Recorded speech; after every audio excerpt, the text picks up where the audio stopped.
Senhoras e senhores, sejam muito bem-vindos a mais um Cripto Hoje. Sim, vocês pediram e a gente voltou aqui com a nossa série, né? Que para quem não sabe, né, a nossa série onde a gente faz aqui uma sequência de lives todos os dias, religiosamente, às 11h30 da manhã, né? Eu sei, são 11h37, mas é porque eu tô voltando aqui, né? Como o nosso glorioso Cláudio Galvão falou aqui, né? Que eu tô voltando, então eu acabei fazendo uma besteira. Eu coloquei a nossa vinheta para rodar e esqueci de transmitir ao vivo. Então a gente ficou durante 7 minutos falando com absolutamente ninguém, né? Então estamos voltando aqui, desaquecendo e tal, dando uma alongada e vamos começar aqui então o Cripto Hoje. Para quem não sabe, Cripto Hoje aqui, vocês me perdoem pela minha voz, tá? A gente tá aqui em ambiente hostil, né? A gente tá aqui em Porto Alegre, porque a gente veio para o Poá Crypto Day, um evento sensacional que aconteceu aqui no final de semana. E os nossos parceiros aqui da Liberta, né, um dos maiores escritórios da XP,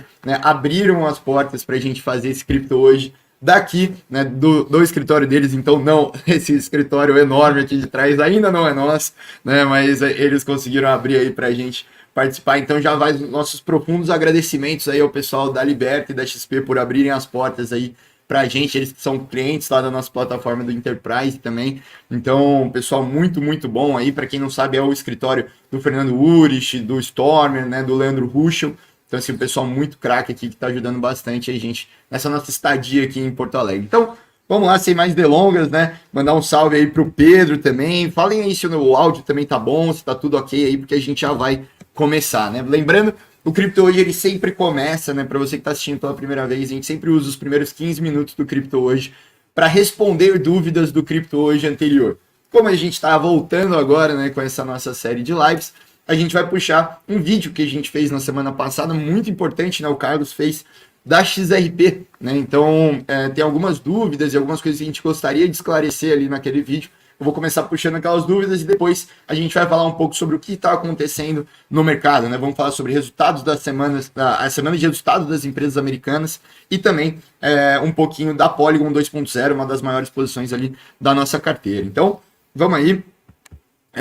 Vou compartilhar a tela aqui para vocês. Você tinha botado aqui um layout para a gente?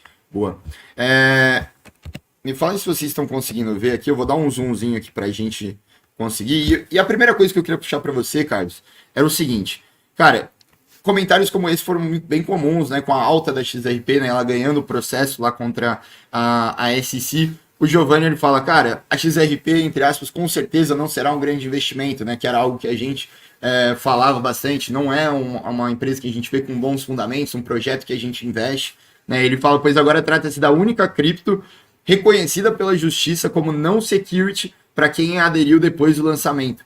Né? Se ela chegar ao seu topo histórico no bull market, valorizará desde o início do ano apenas 8 vezes. Realmente seus fundamentos não são bons. Então, obviamente, aqui ele fazendo um pouquinho, né, de uma crítica, né, às nossas análises, né, de XRP. Então eu queria falar muito sobre isso, né, agora, né? Primeiro, já que você que fez o vídeo, né, Carlos, nada melhor do que você, para falar um pouquinho aí sobre o comentário aí do Giovanni, que eu creio que seja muito dos comentários de muitas das pessoas, né, cara? Como assim não é um bom investimento e subiu 100% na semana passada, né?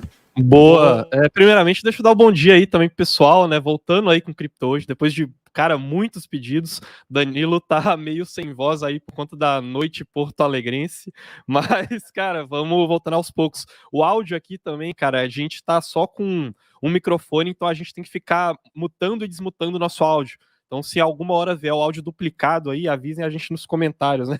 O Gabriel aqui falando, bate, os guris estão de volta. E mandar um abraço especial aí pro Judson, que mandou mensagem para mim lá no Instagram, falando, pô, escutava Cripto hoje todo dia aí. Eu lembro que tinha gente que escutava na academia, já vi até gente falando que escutava no banho, né? Então, o pessoal que tava usando isso de desculpa para não ir na academia ou então não tomar banho, né? Agora não tem mais desculpa, cara.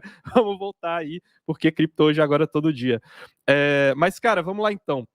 Primeiramente aí falando de XRP, eu fiz o meu dever de casa, tá, pessoal? Deixa eu compartilhar a minha tela aqui pro pessoal. Deixa eu ver. E pronto, adicionar a transmissão.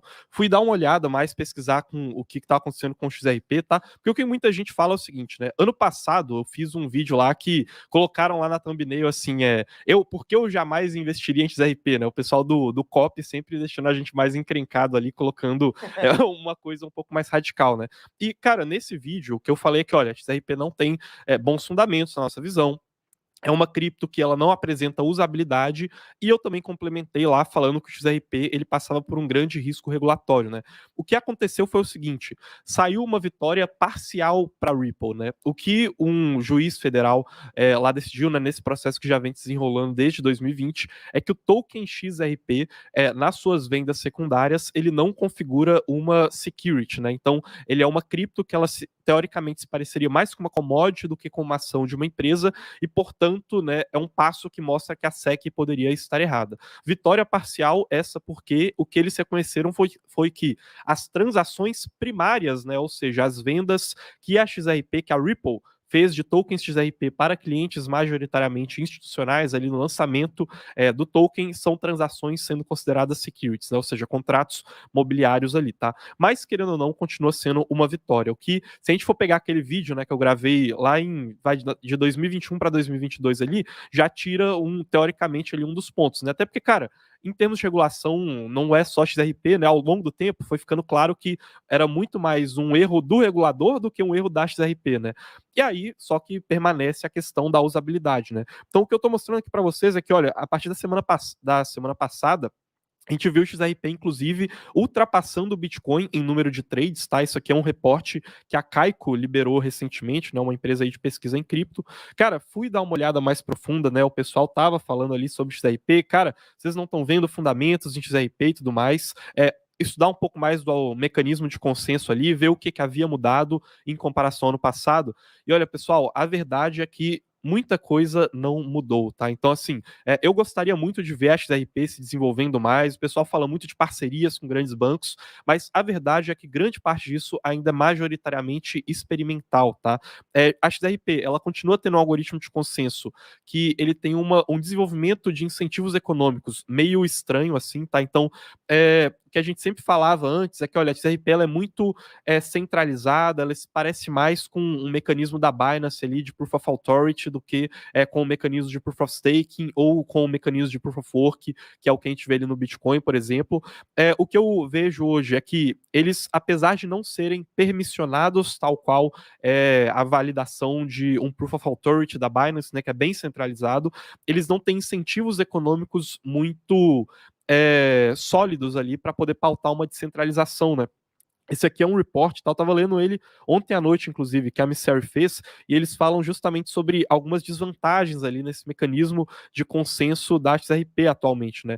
Eles apresentam uma baixa barreira de entrada em termos de hardware, barreira econômica, não exigem máquinas, como é o caso da mineração do Bitcoin, nem um grande volume de capital, como é o caso ali da questão do Ethereum, porém isso acaba tirando um pouco dos pesos e contrapesos no sentido de punir validadores que atuem de maneira errada, e justamente por isso eles acabam tendo que usar uma questão ali meio de Web of Trust, né? Uma rede de confiança em que validadores eles trocam validações, certificações de confiança entre si para poder alcançar um determinado patamar de confiança dentro da rede, né? O que ainda assim acaba na prática concentrando essa confiança nos caras antigos da rede, muitos mantidos pela própria Ripple, porque não existe esse grande incentivo econômico para os novos entrantes, né? Então, assim, é um dos pontos que já chamava atenção na gente antes, mas aí para quem investe em CRP e tudo mais, tô só trazendo aqui de novo esse ponto, né?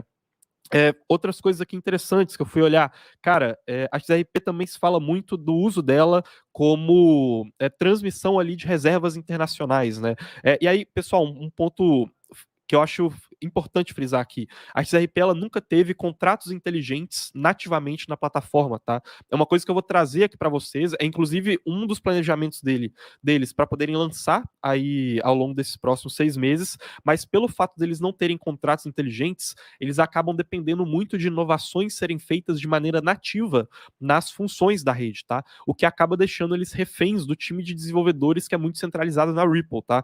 Vou trazer um pouco mais de como isso pode se descentralizar também, mas eles acabam pautados muito nessa falta de flexibilidade.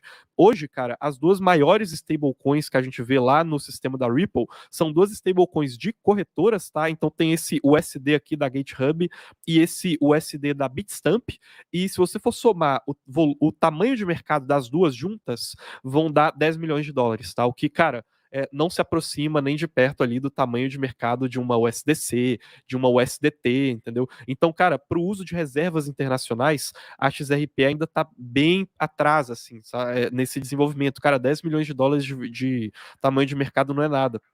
E em termos de parcerias, tá?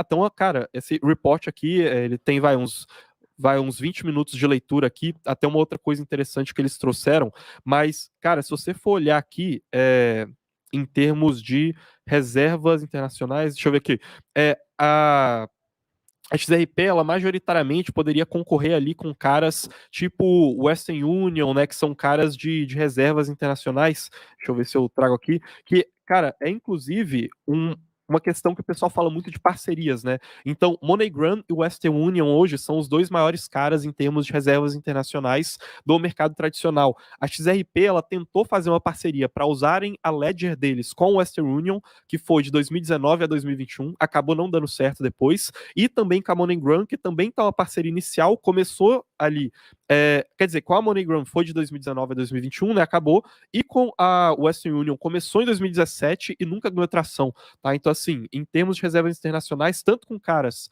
do mercado tradicional, tanto com as stablecoins deles, não tem dado certo, e eles não têm atualmente nenhum projeto de CBDC, tá? Sendo desenvolvido na plataforma da Ledger.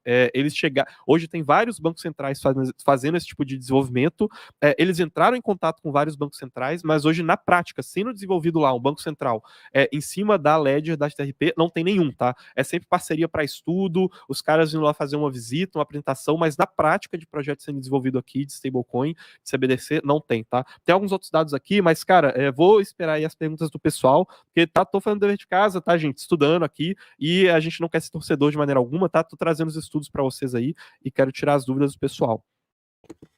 Exatamente, assim, e como não pode deixar de ser, cara, eu tô voltando aqui, né, meu retorno, então vamos deixar o like aí, pessoal. Agora estamos com 100 pessoas assistindo e com 52 likes pelo nosso retorno aqui que o pessoal da Liberta deixou aqui pra gente. Então, agora aqui o Brunão, não sei se conseguiram ver, mas o Brunão entrou aqui na sala, né? Então, Bruno Nedir, o cara, o melhor assessor de investimentos que eu já conheci aqui. Cara, pessoal muito fera aí que abriram as portas pra gente. Deixem o like, tá, pessoal? É muito importante pra gente voltar aqui com Cripto Hoje. Já põe um alarme aí pra vocês todos os dias às 11h30 da manhã, tá? Carlos, eu compartilhei aqui na tela um comentário que eu acho que para mim é bem interessante, que é o Olecran7490. Ele manda assim: análise, na minha humilde opinião, é falha e tendenciosa. Viu, seu falho tendencioso? XRP 70% a mais, 2 a 3%. De mais moedas que lutem para suprir porque não apoiaram a XRP durante esse processo duro, né? A XRP tem previsão que eu já tinha falado em 2021, de 122 dólares em 2024. Então, assim, eu queria puxar isso aqui por quê? Né? O Bios aqui tá com a gente nos comentários, ele fala que o técnico tá bem do lado da XRP no momento, pode entrar em flow de algum ETF grande, liberando investimentos no ativo ou qualquer movimento de curto prazo, né? Mas no longo prazo, acredito na falha dos fundamentos, né? Que falta deles, né, ainda se mantém, né? Então, basicamente falando que não quer dizer que o negócio subiu 100%, que ele tenha fundamentos. Quantas altas a gente já viu ali de uma Shiba Inu, de uma Dogecoin também, que no fundo não tiveram fundamentos para tal, né? Então, assim, eu queria muito usar esses últimos momentos aqui, antes da gente ir para o que a gente separou aqui da semana de resultados e Polygon 2.0 também, para a gente falar sobre isso. Não é porque um ativo sobe que ele necessariamente tem fundamentos, né? O que eu comentei no vídeo, cara, você avalia investimento por duas coisas. No curto prazo, por processo, e em resultado no longo prazo. Você nunca avalia pelo resultado de curto prazo, porque o resultado de curto prazo muitas vezes vai ser questão de sorte, né? É questão de coisas técnicas, né? Que às vezes podem ser simples volumes de capital ali. Porque, cara, por exemplo, é o exemplo que eu dei no vídeo, né? Você vai atravessar a rua, o seu processo é olhar para os dois lados e depois atravessar a rua. Em quem que você vai apostar que vai chegar mais longe no final? O cara que vai atravessar 100 ruas, em todos ele vai olhar para os dois lados antes de atravessar. Pode acontecer de você olhar para os dois lados e ainda assim ser atropelado. Ou então de você não olhar nenhuma vez e passando e dar sorte de passar, sacou? Agora, no longo prazo, não é que você vai investir naquilo que subiu e deixar de investir naquilo que caiu, né? Você tem que ter um processo. E quando essas coisas acontecem, o que a gente faz é olhar para o nosso processo e pensar, cara, tem alguma coisa no nosso processo que a gente mudaria, que teria feito a gente investir em XRP? E a gente vê que não, tá? Nesse caso em específico, não. Tem outras vezes, várias, que a gente olhou erros que a gente cometeu e mudou o processo. O caso de Chainlink, por exemplo, né? Que a gente olhava muito para fundamentos qualitativos, menos para tokenomics, apanhamos em performance por conta de Chainlink, que tinha tokenomics ruim e qualitativos bons, mudamos o nosso processo e passamos a dar mais valor para tokenomics, para balancear isso. No caso de XRP, pessoal, humildemente estou falando para vocês, a gente não mudaria o processo, tá? Tem algumas questões aqui que vale a pena acompanhar aqui, só para deixar uns links para o pessoal. Deixa eu compartilhar aqui. Primeira questão, XRP ela está fazendo hoje um processo de grants, né, que é financiamento para projetos no Web3, e é que eles estão ali colocando grana em desenvolvedores. É uma questão que vale a pena acompanhar. Eles estão para lançar ainda esse ano uma plataforma EVM com ponte para XRP, tá, que deve trazer ali, pode ajudar a trazer desenvolvedores EVM ali. Ainda, gente, é questão muito embrionária, tá? Você vai ver, a gente falava que a Cardano estava atrasada para lançar smart contracts, porque eles lançaram ali, acho que foi no finalzinho de 21 ou comecinho de 22, sacou? E a XRP ela ainda não tem smart contracts, os caras estão vendo se vão lançar ainda no final desse ano. Então, assim, eles dependem de uma lógica muito permissionada que afasta os desenvolvedores que querem entrar ali de maneira mais livre no mercado, o que faz com que eles dependessem de um cliente institucional, né, que poderia se adequar ali numa lógica mais fechada, mais privada. Só que nem esse cliente institucional, na prática, a gente está vendo que eles têm, sacou? As duas maiores stablecoins deles hoje são 10 milhões de dólares de total de mercado, de valor, né, que é o que eu mostrei aqui para vocês. Então é importante acompanhar, tá? Em termos de desenvolvimento, acompanharia esse processo de grants e também esse processo do lançamento da rede EVM, tá? E é isso, tá? Se quiserem aí que a gente fale mais de XRP, eu tava até olhando aqui, tem um estudo bem legal que eles lançaram agora no começo desse ano, acadêmico, trazendo um pouco mais para XRP. Não li ainda, mas está aqui na minha biblioteca, talvez para ler depois, vai depender da demanda do pessoal, tá? Mas, sinceramente, eu não olharia tanto assim para isso, acompanharia mais questão de desenvolvimento, tá, gente? Vamos para as notícias, então? Vamos sim, ó. Já queria fazer até um combinado, você tem que se mutar aí, porque a gente tá um do lado do outro. Aí, boa. Vamos para as notícias, sim. Só queria combinar aqui com vocês como vai ser a estrutura do Cripto hoje, né? Que a gente vai seguir agora, de agora em diante, tá? A gente vai começar sempre respondendo as dúvidas do Cripto hoje anterior, como eu falei para vocês. Então, se vocês estão assistindo isso aqui sob demanda, né, depois, e não no ao vivo, podem botar nos comentários qualquer coisa. A gente pode falar sobre absolutamente qualquer dúvida. Tá com uma dúvida de custódia, tá com uma dúvida de investimento, tá com uma dúvida, sei lá, qualquer coisa, não sabe o que você vai vestir de roupa amanhã para ir para praia, pode perguntar aqui que a gente puxa para você e vai começar o Cripto hoje de amanhã respondendo as dúvidas que estiverem aqui nos comentários. Vocês que estão ao vivo, podem mandar aqui também, porque é o seguinte, os blocos do Cripto hoje vão ser responder as dúvidas nos primeiros 15 a 20 minutos, a gente vai ter um minutinho para a gente falar da Mercúrios Pro, né? A gente vai fazer aqui uma das intenções da gente voltar com o Cripto hoje, era a gente poder ter essa comunicação cada vez melhor com o pessoal que é assinante. Então, falar das novidades, a gente está mudando muita coisa lá dentro da plataforma, então a gente vai trazer sempre aqui as novidades com vocês. Depois a gente traz ali pelo menos umas 2 notícias do dia, né, do que está acontecendo para vocês ficarem atualizados. E a gente vai começar a responder as pessoas do ao vivo ali, para finalizar sempre ali entre 45 minutos e 1 hora de live, para a gente não se estender muito.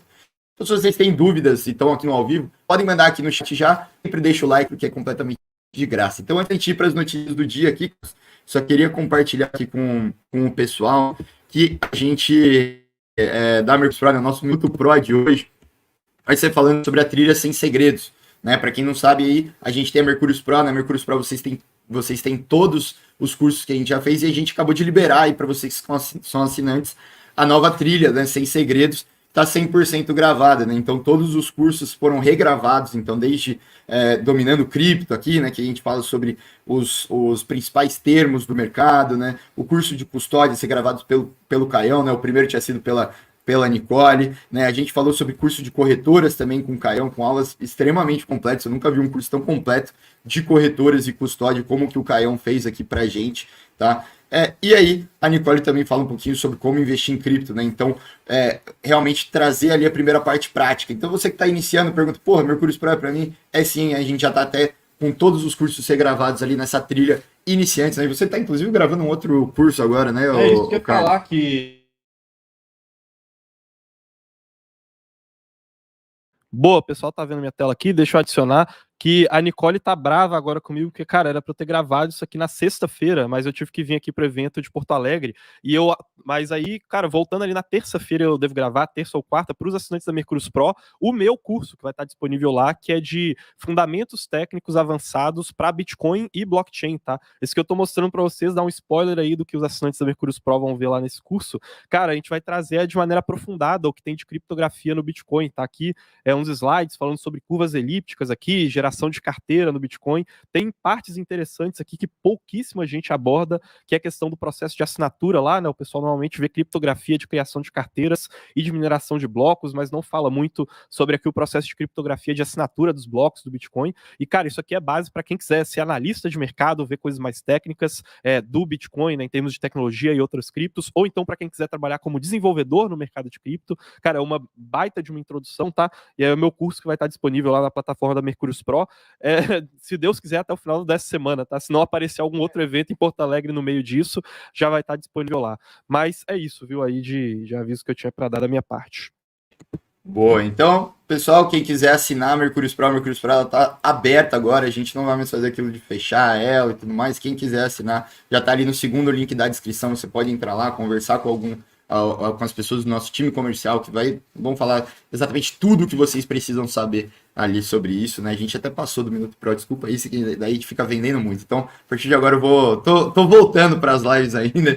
Então, ó, a gente vai deixar sempre um minutinho só para a gente poder seguir aqui com a análise. Então, o que você separou para hoje para a gente aí, Carlos? Boa, vamos começar aqui falando de macro, tá? O que cara, algumas coisas chamaram a atenção aí, não tá tão aquecido em termos de notícia macro, mas é principalmente China, tá? Saíram alguns dados aí sobre China, ali de sexta até durante esse final de semana. O que pegou muito é que a previsão de PIB ali, né, de crescimento para a China caiu, né? Veio abaixo do esperado. Ainda é um crescimento alto de PIB, né? Se a gente fosse trazer isso aqui para o Brasil, por exemplo, né? Então aqui, ó, no último ano foi um crescimento de 6,3%. Cara, se a gente fosse imaginar um crescimento de 6% de PIB no Brasil, por exemplo, tava todo mundo feliz, presidente ia se reeleger, ia estar todo mundo comemorando. Mas, cara, para o padrão da China, isso não é tão alto assim, tá? E se for comparar com as últimas décadas aí, e também veio abaixo do esperado, né? Então, assim, isso é uma coisa que trouxe ali uma correção negativa, tá pesando um pouco ali nos mercados hoje.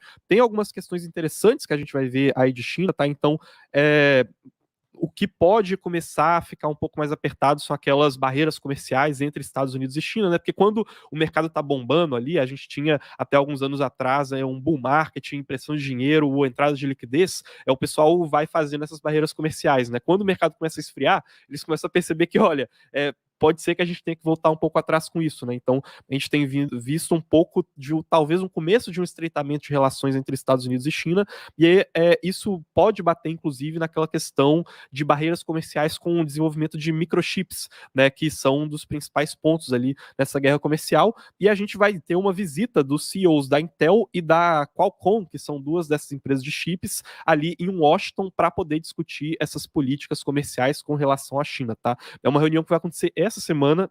Se for significativo, a gente pode trazer aqui também para vocês, tá? E um ponto que eu acho interessante bater aqui, porque o pessoal começou a falar sobre isso, e aí eu quero até recomendar ali um podcast para vocês, que é esse aí, Bacia Indo-Pacífica, Xadrez Verbal Podcast, falando sobre política internacional, que saiu há umas 2 semanas atrás, que teve muita gente comentando sobre moeda dos BRICS, né? Esse tema voltou a aparecer aí. Quer falar alguma coisa aí, Danilo? Não, eu ia falar para você acalmar aí. Tá boa, boa. Cara, mas com relação à moeda dos BRICS, né, que o pessoal começou a falar, Cara, eu quero fazer essa recomendação aí, porque há umas 2 semanas atrás, né, que apareceu menos na mídia, a gente teve um encontro do presidente Biden lá na Índia, tá? Que é uma coisa que marca aproximações entre Índia e Estados Unidos e que é, cara, mais um banho de realidade aí em quem fica se pautando só por manchete e acha que existe alguma chance de fato da gente ter facilmente ali o desenvolvimento de uma moeda dos BRICS, tá? Na prática, isso é muito mais complicado do que parece, tá? E o dólar pode ser muito mais forte do que muitas pessoas acham, apesar de estar perdendo forças aí, principalmente ao longo dos últimos 20 anos, como moeda de reserva e tudo mais. Só que ele tem perdido força para euro, para ien japonês, tem perdido força para libra esterlina, para o renminbi ainda continua, né, que é a moeda chinesa, isso ainda continua muito, muito tímido, tá?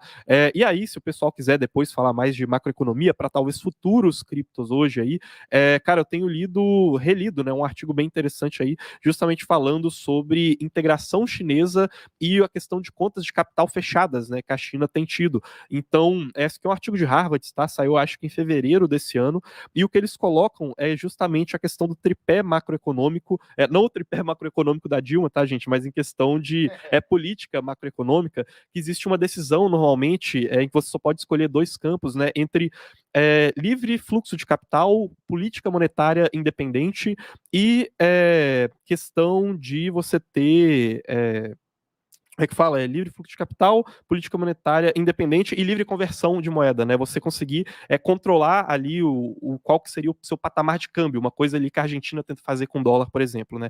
Hoje a China, o que eles têm? Eles têm uma política monetária independente e eles têm que controlar muito a questão de taxa de câmbio deles, principalmente porque eles têm uma economia muito pautada em exportação.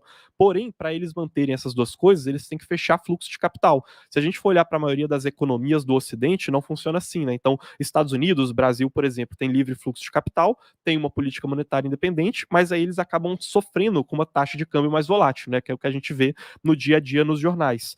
Porém, se a gente for ver aqui, a China ela atingiu um máximo de exportação com relação ao PIB no pós-crise de 2008, tá? Em termos dessa relevância, que é o que vocês estão vendo nesse primeiro gráfico aqui. Então, existem algumas outras questões, junto com essa diminuição da significância de exportações que a gente deve ver ao longo das próximas décadas, em comparação com o mercado interno, assim como o desenvolvimento financeiro interno da China, que podem fazer com que talvez no futuro moeda chinesa possa bater de frente com o dólar, se eles conseguirem fazer essa migração para ter uma política que vai permitir esse livre fluxo de capital, tá? Por enquanto não é realidade, aí moeda dos BRICS também, pelo menos para uso varejo, cara, provavelmente não vai ser realidade por um bom tempo, tá? Mas em questão do que a gente teve de China, de macroeconomia aí, eu acho que foi isso, Danilo. Tem alguma dúvida aí antes da gente passar para os próximos dados macroeconômicos que a gente vai ter que acompanhar essa semana aí? Cara, dúvidas não, assim, mas é engraçado, né, que o Leandro Farias comentou aqui. Recomendo muito a Mercúrios Pro, conteúdo de qualidade, um suporte com analistas que realmente conhecem o mundo cripto. E para provar que ele não está sendo coagido, né, porque o Leandro tá aqui com a gente agora. Vem aqui dar um alô aí pro pessoal, Leandro, chega aí. O Leandro tá aqui com a gente, ele não está sendo coagido, né? Boa, rapaziada. Coisa boa. Ó, conteúdo de muita qualidade com os caras que realmente conhecem o mercado. Ó, recomendo vir para Pro porque é muita coisa boa, viu? Tanto que tô aqui com os caras, velho. Ó, show de bola. É isso aí, ele não foi coagido, tá? Ele tá aqui do nosso lado, mas a gente não pediu para ele comentar nem nada assim, hein? É isso. Então, pessoal, cara, muito agradecer também o Leandro aí, que foi o nosso guia turístico aí de Porto Alegre, levou a gente para cima e para baixo, cara, muito legal. Cara, pessoal, quem tiver dúvidas aí, podem mandar nos comentários que eu vou puxar tudo no final, eu acho, cara. Vou falar primeiro das notícias pra gente ter tempo. E, ó, faltam 7 likes pra gente bater 100 likes. Vamos dar um like aí, pessoal, é de graça. Boa, voltamos? Estão aqui? Show. Tá, vamos lá então. Eu falei que vai ser uma questão meio morna aí e tudo mais. Pessoal, começou agora, oficialmente, o período deixa eu ver se eu consigo puxar aqui, de blackout dos membros do Federal Reserve, tá? O que significa? Que agora, oficialmente, né, desde o dia 15 de julho, que foi ali no sábado, os membros do Fed, eles não podem mais dar entrevistas para a imprensa, nem falar publicamente, porque a gente está se aproximando da próxima reunião do Fed, que vai ser, se eu não me engano, no dia 26 agora, tá? Vai ser a divulgação da próxima taxa de juros lá dos Estados Unidos. Isso significa que a partir de agora, o pessoal não vai mais poder ficar olhando a entrevista que os caras estão dando para tentar prever qual vai ser a postura do Fed. O que significa que mesmo os próximos dados sendo um pouco mais mornos, é tudo que a gente vai ter para olhar, tá? Então ainda assim pode movimentar mercado macro. O que a gente vai ter agora? Essa semana vai ter a questão da divulgação de resultados de várias empresas americanas, tá? Algumas muito importantes ali de tecnologia, como Tesla, Netflix, IBM, e a gente vai ter também resultados de grandes bancos, tá? Como Bank of America, Goldman Sachs, que também pode ser importante para poder mostrar como que o sistema financeiro americano tem reagido ali ao longo desses últimos 3 meses, 4 meses, porque também uma das justificativas que o Fed estava dando naquela reunião em que eles pausaram o aumento de juros foi justamente porque eles estavam querendo entender os impactos que aquilo estava tendo no sistema financeiro americano. O sistema se mostrou resiliente até então, e aí eles começaram a tratar isso de novo com um pouco menos de relevância ali para os próximos aumentos da taxa de juros, tá? Por enquanto, deixa eu ver se eu consigo abrir aqui o Fed Watching Tool aqui da CME. Normalmente, as pessoas agora estão prevendo aí que a gente vai ter mais 1 ou no máximo 2 aumentos da taxa de juros até o final do ano, tá? Tô compartilhando aqui com vocês a minha guia aqui, Fed Watching Tools, tá? Então, a maioria das pessoas estão achando que a gente vai ter ali, o mercado, né, tá antecipando isso ali como um aumento de 0,25% na taxa de juros na próxima reunião. Depois a gente não deve ter nenhum aumento, e aí depois na outra, ou não ter nenhum, ou então ter 0,25 de novo, que é o que o Fed deve ter feito ali de seu trabalho até então, tá? Então, vai ser importante acompanhar os resultados aí das empresas americanas. Uma coisa interessante, né? A gente até mandar um abraço pro Igor Mundstock, né? Pô, tive o prazer de conhecer ele aí no evento em Porto Alegre, eu tava conversando com ele pessoalmente ali no sábado. Uma coisa que a gente falou é que, pô, o pessoal começou a gostar muito de macroeconomia de 1, 2 anos para cá, porque o Fed começou a ter muito impacto nos mercados, né? De repente, tá todo mundo preocupado com qual que é o humor do Jerome Powell, todo mundo começou a ficar meio urish, gostar de macroeconomia e tal. Só que, cara, pode ser que esse período esteja passando um pouco em termos de relevância do Fed, tá? Porque o Fed, o trabalho dele meio que já está feito, sacou? E aí outros dados começam a ser mais importantes, dados de crescimento, dados de inflação, esse tipo de coisa, tá? Então pode ser que a gente esteja chegando ao fim aí desses meses em que o Fed é tão importante e outras questões passam a ser importantes, tá? E aí para essa semana, algumas questões aqui. Cara, a gente vai ter números de vendas do varejo lá nos Estados Unidos, a gente vai ter inflação lá da zona do euro, que é uma questão importante, licenças de construção e alguns outros dados econômicos do mercado imobiliário norte-americano, também importante, e pedidos iniciais por seguro-desemprego, tá? Dado que sai na quinta-feira, talvez seja o mais importante da semana para mostrar aquecimento do mercado imobiliário. Danilo, tem alguma dúvida aí antes da gente passar para os próximos pontos? Cara, tem algumas dúvidas, mas eu acho que vamos trazer depois isso, né? Precisando de uma água aqui. Uma água. Porto Alegre. Serve um café? Serve. Até melhor, na verdade, que é mais quente. Mas vamos lá. Deixa eu ver aqui. Tô vendo as dúvidas aqui do pessoal. Já eu puxo aqui sobre Polygon, tá, gente? Tem umas dúvidas aqui interessantes que eu separei pra gente puxar depois. O Underground Crypto está perguntando se vai rolar outra data de evento ao redor de Porto Alegre. Perdi esse sábado. Cara, eu não tô sabendo. Eu conversei com o Márcio, que organizou esse evento aí. O Márcio é o mesmo que organiza lá o Rio Crypto Day, né?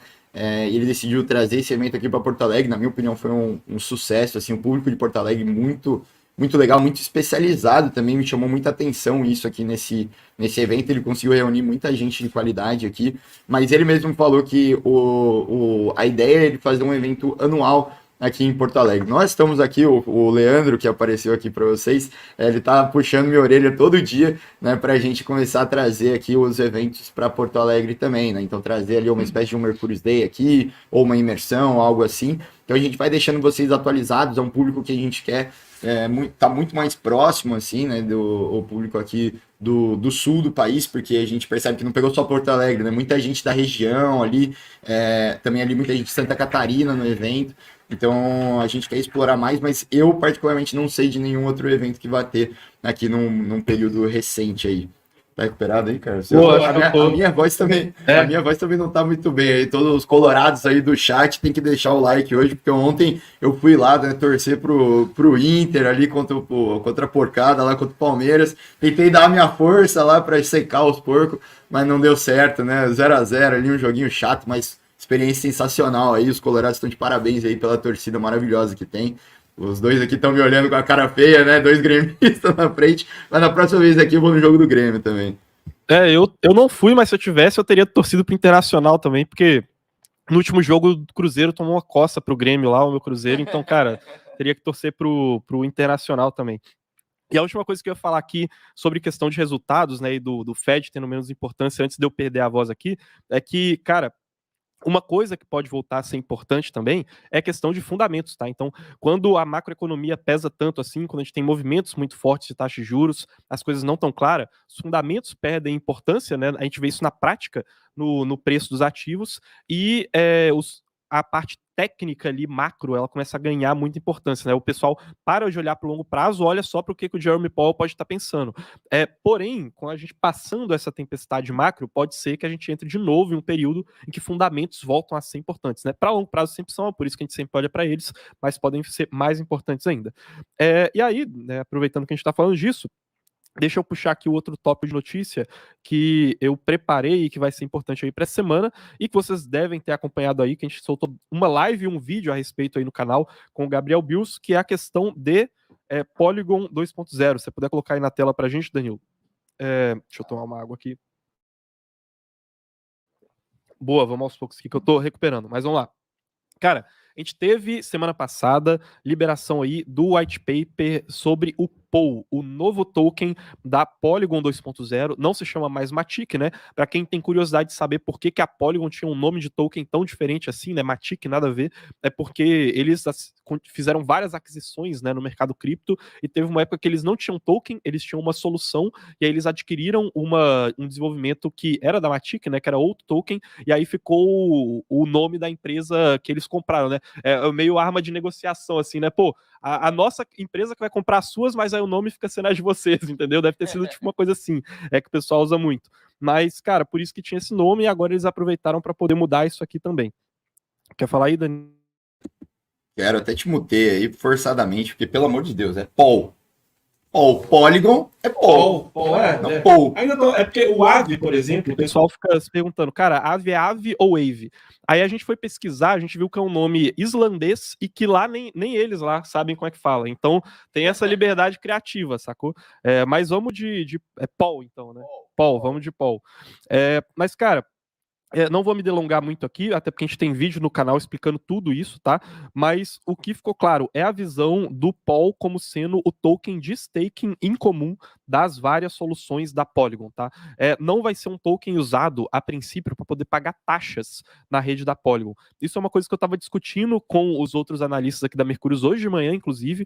Cara, que assim, a longo prazo, esse não é um problema só que a Polygon pode enfrentar, tá? É de todas as soluções de segunda camada no geral. Que cara, a solução de segunda camada, em termos de infraestrutura, ela é um puxadinho na primeira camada da Ethereum. Em termos de robustez econômica, ela também é um puxadinho, então ela tem que fazer algumas gambiarras para o token se valorizar, né? Porque a princípio, a segunda camada, teoricamente, poderia ser feita só usando o próprio token da Ethereum, né? Então, a ideia aqui é que o staking de POL, né? Falei certo, staking de POL seja o que vai criar demanda para poder valorizar essa cripto no futuro. Pode ser que, assim, no futuro isso chegue a um platô e eles tenham que pensar em outras alternativas, né? Talvez um mecanismo de queima, talvez a taxa ser paga no POL e aí depois você faz um swap disso, né? Uma troca por trás dos panos e por Ethereum, aí paga em Ethereum, faz uma queima para ser deflacionário, enfim, não sei, tá? Talvez isso vire uma questão para os próximos anos, mas a princípio o uso do token vai ser somente para staking, tá? E a gente vai ter aí essa semana o anúncio da última parte dessa atualização da Polygon 2.0, né? Porque foi dividido em 4 anúncios ao longo de 4 semanas. Essa semana vai ser o anúncio sobre a parte de governança, tá? Tava trocando ideia com o Igor hoje de manhã falando sobre isso e pode ser que ele se inspire em parte na governança da Polkadot, tá? Porque a questão do token parece que foi em parte inspirado nisso, né? Colocaram uma inflação ali e tal, e a Polkadot talvez seja a cripto dessas grandes aí, e com infraestrutura relevante, que mais avançou em termos de governança acontecendo diretamente on-chain, tá? Inclusive, digam aí se vocês querem vídeo para falar sobre Polkadot 2.0, tá? Porque governança é só uma das partes que eles falaram. Mas, assim, eles têm uma governança on-chain que já está mais amadurecida, talvez a Polygon acabe entrando nesse quesito também, né? Anunciar possivelmente aí uma governança on-chain ao longo dessa semana. E na quinta-feira a gente vai ter um Cripto Hoje especial só para falar de Polygon 2.0, tá? De todas as atualizações, tem vários convidados confirmados aí, falei com um monte de gente no evento, tá? Então vai ser uma live especial na quinta-feira, espero vocês aí, só para poder falar de Polygon, vai ser meio esquema live do The Merge que a gente fez, só que ao invés de Ethereum, que a atualização mais relevante foi o The Merge, vai ser sobre Polygon aí, cobrindo tudo, tá? Mas é isso. Danilo, alguma dúvida, qualquer coisa aí antes de encerrar a live, então? Com certeza, cara. Temos várias dúvidas legais aqui para a gente puxar aqui até nos próximos 20 minutos. E a primeira delas que eu queria puxar, né, já que a gente está com um problema na voz aqui, eu queria puxar um convidado especial que o Bruno Nedir mandou no comentário aqui do nosso YouTube. Mas eu acho que você podia vir fazer. Você que, porra, arranjou pra gente escritório, almoço, happy hour. Ó, pessoal, esse aqui é o grande Bruno. Daí você tem que desmutar aí. E aí, pessoal, como é que vão? Tudo certo? Prazer aí estar com vocês aí participando também, né? Agora do outro lado, né? Não só de espectador. É um prazer receber vocês aí na Liberta. Sabe que estão em casa aí. O Bruno, assim, possibilitou a gente de... Porra, a gente tá gravando no mesmo escritório do Fernando Urich, né? Que, porra, é um dos caras aí que começou, né? Muitas das pessoas que estão aí em cripto começaram por ele. Então, pra gente é uma honra muito grande aí. Queria agradecer você aí, Bruno. E pode fazer sua pergunta aí que você tem. A gente que agradece aí também a presença, né? Vamos lá, uma pergunta, uma dúvida minha mesma, né? Ali que eu mandei, é uma pergunta genuína. A respeito ali da Polygon, né? Ali a gente sabe que estava à frente dos projetos da escalabilidade aí da Ethereum, né? Bastante projeto frente a isso. E aí, com a chegada da Arbitrum, da Optimus, eu queria ver justamente sobre isso. Ela perde espaço para essas concorrentes? São projetos diferentes? O que vai dividir, separar, né, uma da outra? Queria ouvir um pouco mais de você sobre essa visão aí da Polygon. Boa, legal. E, cara, pede pro pessoal deixar o like. E já deixei aí, né, rapaziada, o trabalho aí. Ele teve que se esforçar para falar rapaziada e não gurizada. Gurizada, gurizada. É bem isso, um abraço para todo mundo aí que tá acompanhando. Boa, legal. E, cara, sensacional a gente estar gravando no mesmo espaço que o Fernando Urich grava, cara. Ontem eu fui lá, encontrei ele lá no backstage do evento, o cara me reconheceu, nem acreditei. Falei, caraca, pô, pouco tempo atrás estou lá assistindo os vídeos dele. Mas, bom, vamos lá. A princípio, sim, tá? Polygon é concorrente, de fato, de Arbitrum, Optimus, ZK-Sync e Starkware, tá? Talvez sejam os maiores concorrentes aí que a gente tem em linha de frente. Tem vários outros, né? Vai ter Linea, vai ter Scroll, cara, uma porrada de Layer 2, porém os mais relevantes até então têm sido esses, né? Principalmente Arbitrum e Optimus. Cara, em termos de produto, ainda está sendo difícil ver quais vão ser os diferenciais de longo prazo, porque os caras estão fazendo coisas realmente relativamente parecidas. O que a gente vê no curto prazo, que é interessante acompanhar, além de desenvolvimento tecnológico e tudo mais, tem sido os incentivos econômicos no ecossistema. Então, Arbitrum e Optimus fizeram grandes incentivos por meio de airdrops. A Polygon não tinha tanto dinheiro em caixa para fazer esses incentivos, até por isso que eles anunciaram uma pequena inflação no token para ajudar, e possivelmente podem ter ainda que anunciar mais coisa para incentivar o ecossistema, principalmente ZK e EVM, no curto prazo. Porém, que a gente vai ter que ver quantos desses usuários vão de fato continuar nas soluções, né? Então a gente viu o volume de ZK-Sync crescendo muito mais rápido do que em Optimism ou em Arbitrum. Porém, isso foi depois que a Arbitrum anunciou o airdrop, que aí eles cresceram, por isso demorou tanto. Optimus, mesma coisa. E ZK-Sync, como anunciou antes, é natural que ele tenha crescido tanto antes. Só que a gente tem que ver quantos usuários orgânicos vão ser retidos. E aí, cara, vai ser qualidade do produto que está sendo desenvolvido ali, né? A princípio, acho que a Polygon continua líder por poder de marca, por ter ainda muitos usuários. A POS ainda é uma rede que vai virar Validium agora, né? Ainda é a rede mais antiga deles. E, cara, eles ainda têm talvez o melhor time de criptógrafos de desenvolvimento de tecnologia, tá? Porém, o que a gente pode talvez ver em termos de estratégia, né, como a gente não é futurólogo, pode ser eventualmente, né, o que a gente já começou a fazer nas carteiras da Mercúrios, inclusive, diversificar um pouco segundas camadas para ter uma cesta de ativos de segunda camada, ao invés de ter uma só, e aí quando essa questão de produto ficar um pouco mais claro, aí a gente volta a se concentrar, talvez apostar só em um cavalo ao invés dessa cesta, tá? Mas tem sido esse balanço que a gente tem olhado. Boa, muito legal. Aí tá respondido, Bruno? Legal, legal. Pô, show de bola, cara. Eu vou puxar aqui as últimas dúvidas aqui do pessoal também, o Carlos. O Sandro, ele pergunta assim, após 6 meses de estudo, ouvindo lives e estou apostando no BTC. E seguindo algumas recomendações, comprei uma Cold Wallet, né, e coloquei 0,2 BTCs. Corro risco com a combinação Binance e SafePol? Deixa eu entender aqui, postando BTC, seguindo algumas recomendações, e, cara, risco sempre vai correr, tá? O fato de você estar usando Binance e SafePol provavelmente não vai ter um risco maior do que você estar usando Coinbase e SafePol, ou então Kraken e SafePol, tá? A questão é o seguinte, cara, você tem que saber que a sua carteira fria, ela está guardando a sua chave privada, tá? Ela não vai te deixar imune a golpes, a nada assim, tá? Ela vai te ajudar a ter uma segurança maior para sua chave privada não ser roubada, tá? Então, é melhor do que se você tivesse ela no seu celular e alguém pudesse abrir o seu celular ou anotar em um papel e perder esse papel, tá? Agora, o que você faz com a sua chave privada, a Cold Wallet não vai interferir em nada. Então, se você entrar num site de um scam, tá? E os caras querem roubar seu dinheiro, se você tiver que assinar uma transação, o fato de você assinar ela com uma chave que você anotou no seu papel ou com uma chave de uma carteira fria, não vai fazer diferença nenhuma, tá? A carteira fria não vai te proteger disso. Ela é só um jeito diferente de guardar a sua chave privada, tá? O que você faz com a chave privada, cara, ainda assim vai continuar a mesma lógica.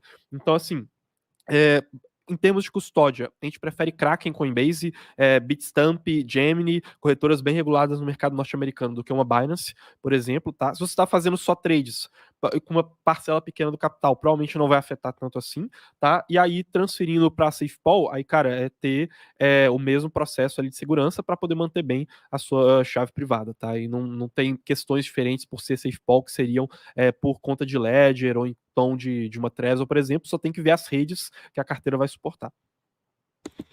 Exatamente. Aqui para fechar, aqui o tesouro, né, do meu homenagem ao Kiko, do maior seriado já produzido na TV mundial, Chaves. Ele perguntou se faz parte para fazer parte da Mercúrios tem que deixar o bigode. Sim, precisa deixar o bigode, assim como para você ser convidado, ser um dos clientes convidados para falar que ao vivo você precisa ser careca e ter barba também. Então, só a gente tem alguns padrões de qualidade, inclusive estamos numa campanha aqui de quantos likes a gente precisa bater para o Carlos deixar só o bigode. Não, isso não vai acontecer jamais, cara, jamais, não vai acontecer, não tem como. É isso, pessoal. Bom, fechando aqui novamente, então, muito feliz aí com a volta do Cripto Hoje. Comentem se vocês gostaram aí. Lembrando, amanhã a gente começa o Cripto Hoje, às 11h30 da manhã, religiosamente. Mandem o link, avisem os seus familiares, avisem todo mundo. Corram para as colinas, porque o Cripto Hoje voltou aí. Deixem sempre o like, não esqueçam de se inscrever no canal para ser sempre avisado aí quando a gente tiver as novas lives. E é isso, né? O Daniel aí mandando um abraço também para ele aí. O que eu esqueci que você se desmutou aí?